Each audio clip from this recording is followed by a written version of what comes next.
Hey everyone, welcome back to Corporate Decoder. Today we're diving into Grace Therapeutics' proxy statement, and let's just say this filing has more twists and turns than a corporate governance committee meeting on a Friday afternoon. But don't worry, we'll decode it all for you. Want to stay ahead of the curve with company insights? Hit that subscribe button now, and if you crave even more in-depth discussions and real-time analysis, join our private Discord community, link in the description below.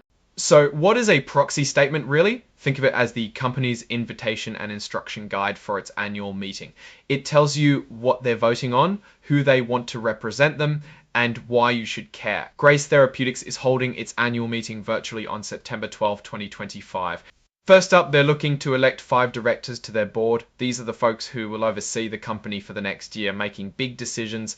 The company's board thinks these nominees are great and recommends you vote for all of them. Next, they want your say on how much they pay their top bosses. This is often called a say on pay vote. It's not legally binding, meaning the board doesn't have to do exactly what you say, but it's a strong signal of what shareholders think.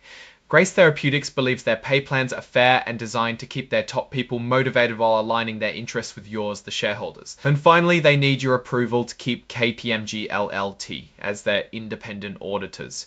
These are the accountants who check the company's financial books to make sure everything is on the up and up. It's like getting a thumbs up from a trusted accountant. So who gets a say in all this? Only people who owned Grace Therapeutics stock on July 18, 2025. That's called the record date. And each share gets one vote. You can vote in a few ways: online during the meeting, by phone, or through the internet before the meeting. Now, if your shares are held by a broker, bank, or another nominee, you'll get instructions from them on how to vote. But here's a crucial point. If you don't give them your voting instructions for things like director elections or executive pay, your broker can only vote on routine matters like approving the auditor.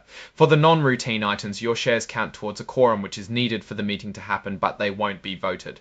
Basically, if you're a beneficial owner, make sure you tell your broker how you want your shares voted on important issues. Let's talk about what it takes to pass these proposals. For electing directors, the 5 nominees with the most 4 votes win. For the executive pay and auditor approval, it's a majority of the votes cast that counts. The board is really pushing for you to vote for all for the director nominees. For executive compensation, they want your 4 vote. And for the auditor, it's a 4 vote again. Now let's look at the people up for director. We have Vimal Kavaru, who's the chairman of the board. He's got a ton of experience in the pharmaceutical industry, even creating and leading several companies. Brian Davis, he's a financial whiz with almost 30 years as a chief financial officer in life science companies. Dr. S. George Kottayil brings over 2 decades of experience in pharma product development and drug delivery. Prashant Collier brings over 2 decades of experience in pharma product development and drug delivery. Prashant Koyal brings over 2 decades of experience in pharma product development and drug delivery. Prashant Toli is a CEO and has over 20 years of commercialization experience. And finally, Edward Nugeboren, who has over 30 years of experience in healthcare, pharma operations, and investment banking. The board thinks they're all independent and highly qualified. The audit committee, which is made up of Messrs. Davis, Kavaru, and Nugeboren, has reviewed the company's financial statements for the year ending March 31, 2025, and feels confident in them. Speaking of auditors, KPMG LLP billed Grace Therapeutics 478,350 FAIRSTIs for audit fees for the fiscal year ending March 31, 2025. That's up from $300,000 the year before. They also billed $50,000 for tax fees this year, which is new compared to last year.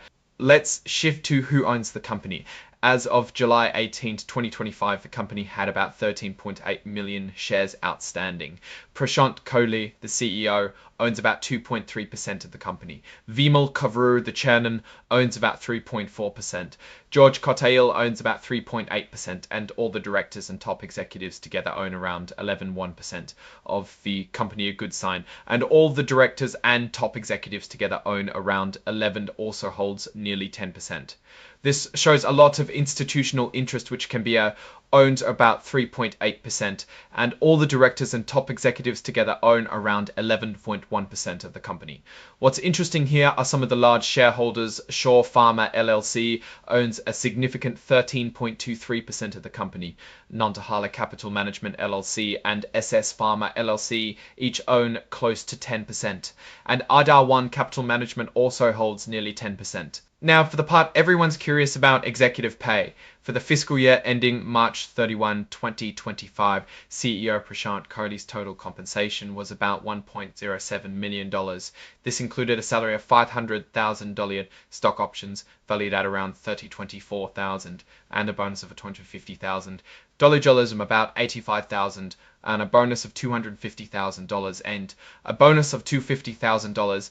Amrish Kumar, Vice President of Program Management, and Kerry D'Andrea, Vice President of Clinical Operations, both had total compensation packages of about $421,000, stock options valued at around $24,000, and a bonus of $250,000 each, stock options around $49,000, and Kerry D'Andrea, Vice President of Clinical Operations, both had total compensation packages of about $421,000 and bonuses of about $85,000, $441,000.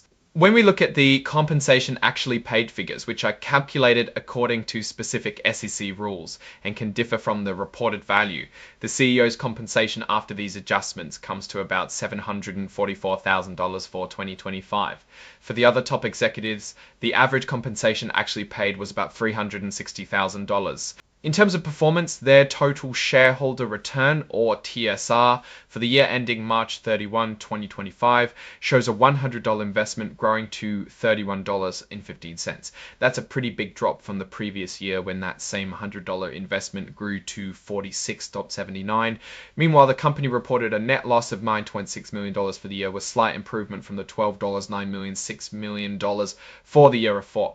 Grace Therapeutics is clear that they don't time their equity awards to coincide with news releases to inflate their value. That's good to see, as it helps prevent any spring loading or backdating of options, which can be seen as unfair. Looking at their equity, they have about 1.3 million shares available for future grants under their 2024 equity incentive plan. This is the main plan they use now, and they've stopped issuing new awards under their older Acasti Pharma Inc. stock option plan. In February 2025, the company raised about $13.5 million through a private placement, selling shares and warrants. Interestingly, a good chunk of this, about $5.7 million, came from related parties. This includes Shaw Pharma LLC, which is linked to Chairman Vimal Kavuru and other significant shareholders like Ardar One Partners and I Investment Partners. If you have ideas for the next annual meeting, you need to get your proposals in by March 30, 2026 to be considered under the new SEC rules. And finally, they mention householding, which means if multiple shareholders live at the same address, they might only get one set of proxy materials to save costs. You can always opt out of this if you prefer to receive your own copies and information. Now, let's talk about what this all means. Grace Therapeutics is navigating a challenging biotech landscape. Their financials show they're still operating at a loss, though the losses are narrowing, which is a positive sign. The drop in their shareholder return metrics for the year is concerning, indicating that the stock market's perception of the company's value has declined. However, the board seems stable with experienced directors, and their plan to keep executive pay reasonably calibrated while also not timing stock grants for an advantage shows a commitment to good governance. The significant ownership by large shareholders and the recent capital raise are also not timing stock grants for an advantage shows a commitment to good governance. The significant ownership by large shareholders and the recent capital raise are also not timing stock grants for an advantage shows a commitment to good governance. The significant ownership by large shareholders and the recent capital raise are also not timing stock grants for an advantage shows a commitment to good governance. The significant ownership by large shareholders. The main risks for Grace Therapeutics likely lie in the successful development and commercialization of their lead product candidate GTX-104. Any delays or setbacks in clinical trials or regulatory approvals could significantly impact their financial situation and stop performance. But opportunity also exists if GTX-104 proves successful, which could dramatically change their financial trajectory. In conclusion, Grace Therapeutics is in a critical phase, balancing its need for capital with the development of its pipeline. While the financial numbers show some headwinds, the strong board and the strategic raises suggest a company focused on long-term growth. We'll be watching closely to see if they can turn these investments into shareholder value. What's your take on Grace Therapeutics' direction and their executive compensation plans? Let me know in the comments below. If you found this breakdown helpful, please give this video a thumbs up and subscribe for more corporate deconstructions. And don't forget to join our Discord community for more exclusive content and discussions. Thanks for watching, and we'll see you in the next one.